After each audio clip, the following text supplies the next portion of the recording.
తెలంగాణలోని పలు ప్రాంతాల్లో ఇప్పటికే గత 2 రోజులుగా వర్షాలు పడుతున్నాయి. హైదరాబాద్తో పాటు పలు జిల్లాల్లో భారీ వర్షాలు కురుస్తున్నాయి. రానున్న 2 రోజుల పాటు కూడా హైదరాబాద్తో పాటు పలు జిల్లాల్లో వర్షాలు కొనసాగే అవకాశముందని హైదరాబాద్ వాతావరణ శాఖ అధికారులు అంచనా వేశారు. రాష్ట్రంలోని పలు ప్రాంతాల్లో ఉరుములు, మెరుపులతో కూడిన మోస్తరు వర్షాలు పడే అవకాశముందని ఓ ప్రకటన విడుదల చేశారు. బంగాళాఖాతంలో ఏర్పడిన వాయుగుండం బలహీనపడి తీవ్ర అల్పపీడనంగా మారిందని, దీంతో పాటు మాండోస్ తుఫాన్ ప్రభావంతో రాష్ట్రంలో వర్షాలు కురుస్తున్నట్లు హైదరాబాద్ వాతావరణ శాఖ స్పష్టం చేసింది. హైదరాబాద్తో పాటు నల్గొండ, వరంగల్, మహబూబ్నగర్, రంగారెడ్డి జిల్లాల్లో రానున్న 2 రోజుల పాటు తేలికపాటి వర్షాలు కురిసే అవకాశముందని వాతావరణ శాఖ తెలిపింది. 14వ తేదీ తర్వాత వర్షాలు తగ్గే అవకాశం కనిపిస్తున్నట్లు వాతావరణ శాఖ అధికారులు తెలిపారు.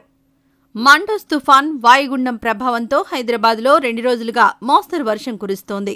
దాదాపు నగరంలోని అన్ని ప్రాంతాల్లో వర్షాలు పడుతున్నాయి.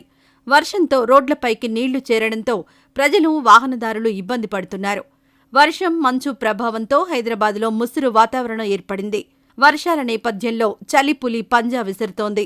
ఉదయం 10 గంటల వరకు కూడా నగరంలో చలి ప్రభావం కనిపిస్తోంది. మంచుతో పాటు చలిగాలులు వీస్తుండటంతో ప్రజలు వణికిపోతున్నారు. బంగాళాఖాతం నుంచి ఏపీ, తెలంగాణ వైపు చల్లని గాలులు వీస్తున్నాయని, దీని ప్రభావంతో చలి మరింత ఎక్కువైనట్లు వాతావరణ శాఖ చెబుతోంది. వర్షాల ప్రభావంతో పలుచోట్ల వాగులు పొంగుతున్నాయి. దీంతో లోతట్టు ప్రాంతాల ప్రజలు అవస్థలు పడుతున్నారు. అకాల వర్షాల కారణంగా పలుచోట్ల పంటలకు కూడా నష్టం చేకూరడంతో రైతులు లబోదిబోమంటున్నారు. అటు వర్షం ప్రభావంతో రాష్ట్రంలో ఉష్ణోగ్రతలు మరింత తగ్గినట్లు వాతావరణ శాఖ తెలిపింది. ఆదివారం హైదరాబాద్లో కనిష్ట ఉష్ణోగ్రత 19.2 డిగ్రీల సెల్సియస్ నమోదవగా హన్మకొండలో 19, ఆదిలాబాద్లో 17.7, మెదక్లో 17.2, రామగుండంలో 20, నల్గొండలో 20.5, ఖమ్మంలో 21.5, భద్రాచలంలో 24, నిజామాబాద్లో 20.5, దుండిగల్లో 20, హకీంపేట్లో 18.9 డిగ్రీల సెల్సియస్గా నమోదైనట్లు వాతావరణ శాఖ అధికారులు తెలిపారు. రానున్న 2-3 రోజుల్లో రాష్ట్రంలో ఉష్ణోగ్రతలు మరింత తగ్గే అవకాశముందని వాతావరణ శాఖ అధికారులు అంచనా వేశారు.